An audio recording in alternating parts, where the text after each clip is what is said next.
नमस्कार दोस्तों, आईपीएल 2024 का सबसे खतरनाक मैच गुजरात और मुंबई की टीम के बीच खेला गया। यह मैच इतना रोमांचक था कि आखिरी गेंद तक यह बताना मुश्किल हो रहा था कि आखिर आज कौन सी टीम जीतेगी। जी हां दोस्तों, आपको बता दें, ये आईपीएल इतिहास में पहली बार रोहित शर्मा मुंबई की कप्तानी नहीं कर रहे थे और फिर इस मैच में अंतिम ओवर में कुछ ऐसा हुआ जिसने सभी के होश उड़ा दिए। आखिरी ओवर में 6 गेंद में 19 रन चाहिए थे और हार्दिक पांड्या स्ट्राइक पर थे। मुंबई के लिए जीत नामुमकिन थी।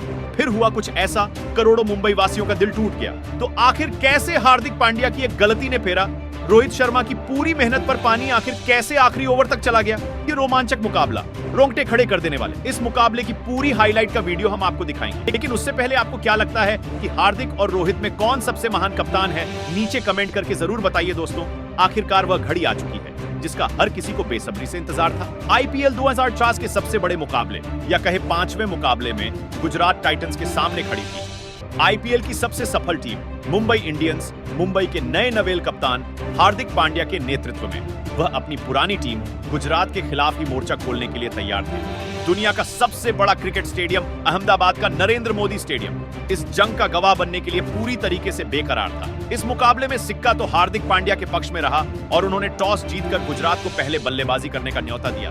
गुजरात की तरफ से रनों की बरसात करने के इरादे से गुजरात के नए कप्तान टीम इंडिया के प्रिंस शुभमन गिल रिद्धिमान साहा के साथ उतरे थे। इन दोनों बल्लेबाजों ने हार्दिक को खूब पीटा और उनकी धाकड़ बल्लेबाजी से 3 ओवर में गुजरात ने 27 रन बना लिए थे। उनकी गाड़ी नॉन स्टॉप रॉकेट की रफ्तार से आगे बढ़ रही थी। ऐसे में हार मानकर हार्दिक पांड्या को अपनी टीम के सबसे बड़े खिलाड़ी जसप्रीत बुमराह का रुख करना पड़ा। और दोस्तों, फिर वही हुआ जिसका गुजरात को डर था। ओवर की 6वीं गेंद पर अपनी लेजर गाइडेड यॉर्कर से बुमराह ने रिद्धिमान साहा को क्लीन बोल्ड कर अपनी टीम को पहली सफलता दिला दी।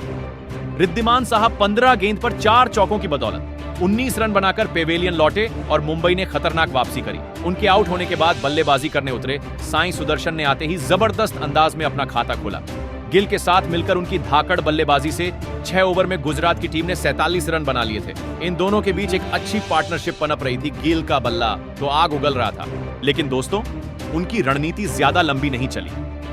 पीयूष चावला ने गिल को बाउंड्री के पास रोहित के हाथों कैच आउट करवा गुजरात के दोनों ओपनर्स को पवेलियन का रास्ता दिखाया, जहां गिल 22 गेंद पर 3 चौकों और एक छक्के की बदौलत 21 रन बनाकर पवेलियन लौट गए। उनके आउट होने के बाद बल्लेबाजी करने आए थे ओमारजाई। अब इन दोनों खिलाड़ियों ने मिलकर खतरनाक बल्लेबाजी करनी शुरू कर दी। उन्होंने गुजरात की पारी को पटरी पर वापस लाया।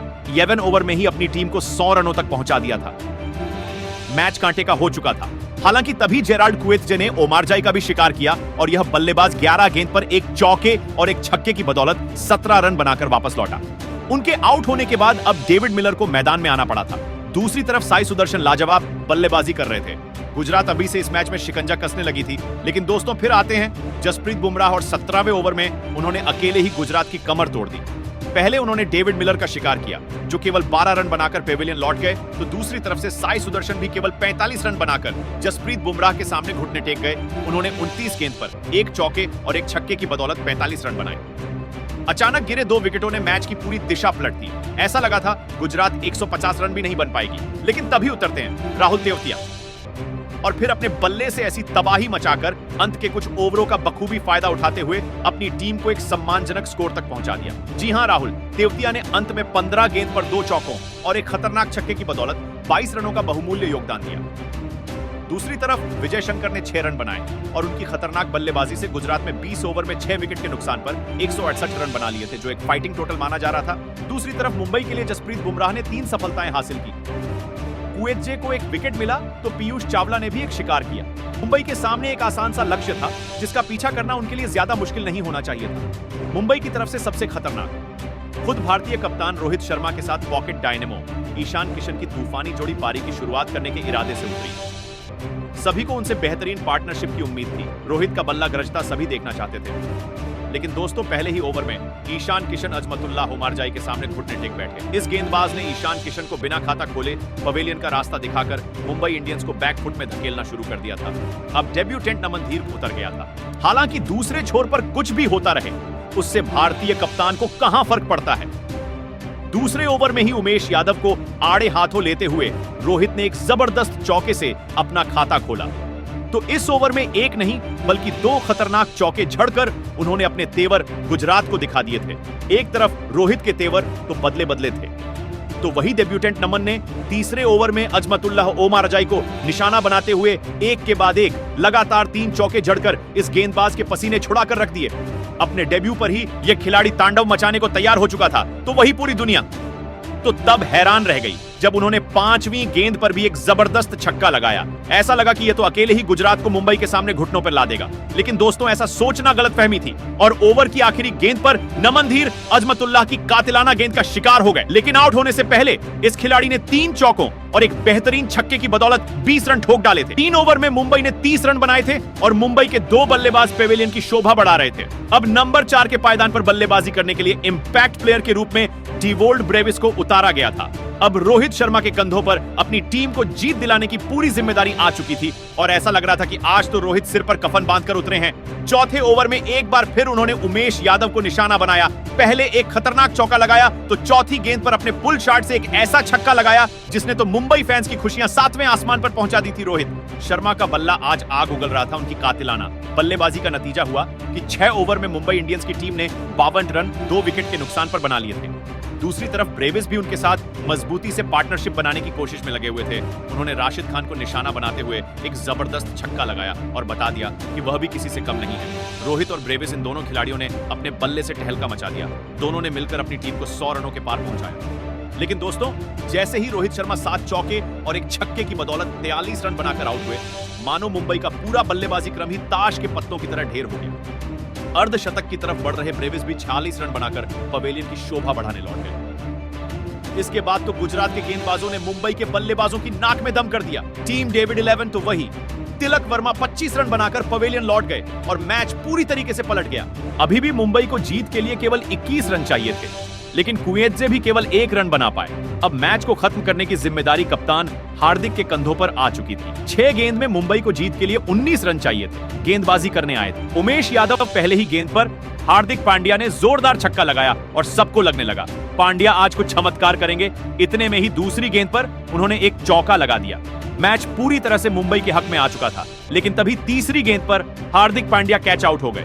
मुकाबला पलट गया, पांड्या की बेइज्जती होने लगी।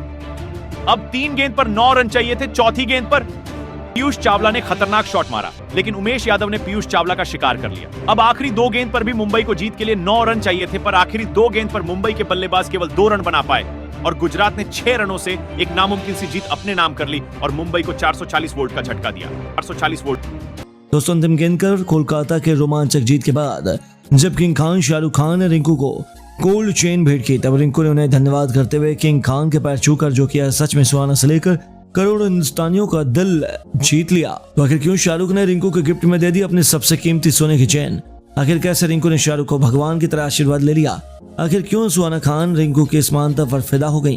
कैसे इस खूबसूरत लम्हे ने सबको कर दिया भावुक? उसका वीडियो हम आपको दिखाएंगे, लेकिन उससे पहले आपको क्या लगता है रिंकू, रसेल और धोनी में कौन सबसे खतरनाक बल्लेबाज है? अपनी राय हमें नीचे कमेंट करके जरूर बताइए। दोस्तों आईपीएल की 2 खतरनाक टीमें आमने सामने हुई कोलकाता के ईडन गार्डन मैदान में, जहां एक तरफ शाहरुख खान की पलटन कोलकाता नाइट राइडर, तो वहीं दूसरी तरफ काव्या मारन की टीम हैदराबाद। इस मुकाबले में हैदराबाद की टीम ने टॉस जीतकर पहले गेंदबाजी करने का फैसला किया और कोलकाता की बल्लेबाजी करने के लिए आमंत्रित किया।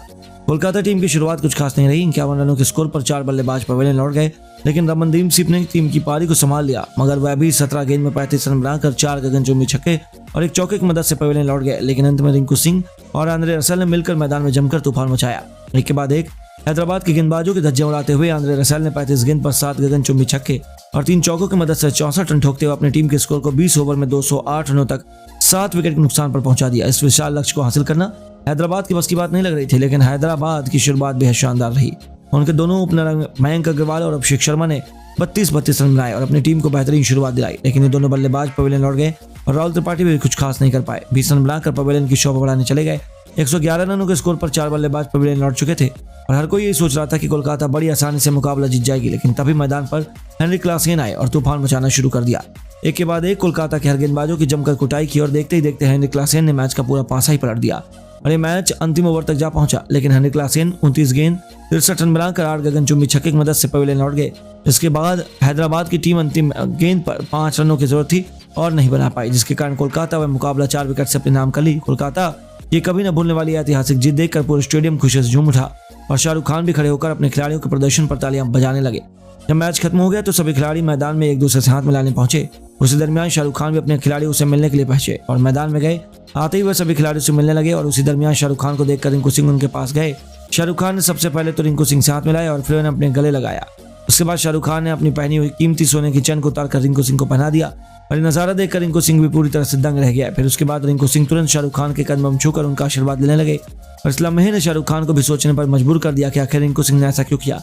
वहीं स्टेडियम में मौजूद दर्शक भी रिंकू की महानता देखकर पूरी तरह से आश्चर्य में थे और वहीं स्टेडियम में मौजूद शाहरुख खान की बेटी सुहाना खान भी यह लम्हा देखकर पूरी तरह से दंग हो चुकी थी, लेकिन इस महानता पर वह भी बेहद खुश थे। इसके बाद शाहरुख खान ने एक बार फिर उन्हें कंधा पकड़कर लगाया और अपने सीने से लगा लिया। उसके बाद पीठ थपथपाते उनका आशीर्वाद दिया और आने वाले मैच के लिए बेस्ट ऑफ लक कहा। इस नजारे ने तो हर क्रिकेट प्रेमियों का दिल जीत लिया और अब बेलम्हा सोशल मीडिया पर तेजी से वायरल हो रहा है। रिंकू सिंह ने फैंस को इस वीडियो को खूब पसंद कर रहे हैं और अच्छे अच्छे कमेंट भी कर रहे हैं। वहीं रिंकू सिंह ने मेहनत दिखाते हुए अपना नाम पूरे क्रिकेट जगत में छोड़ दिया। लेकिन दोस्तों, आपको क्या लगता है रिंकू सिंह और आने वाले साल में कौन है सबसे खतरनाक बल्लेबाज? नीचे कमेंट करके जरूर बताइए और ऐसे नए नए वीडियोस के लिए हमारे चैनल को सब्सक्राइब जरूर करें। धन्यवाद।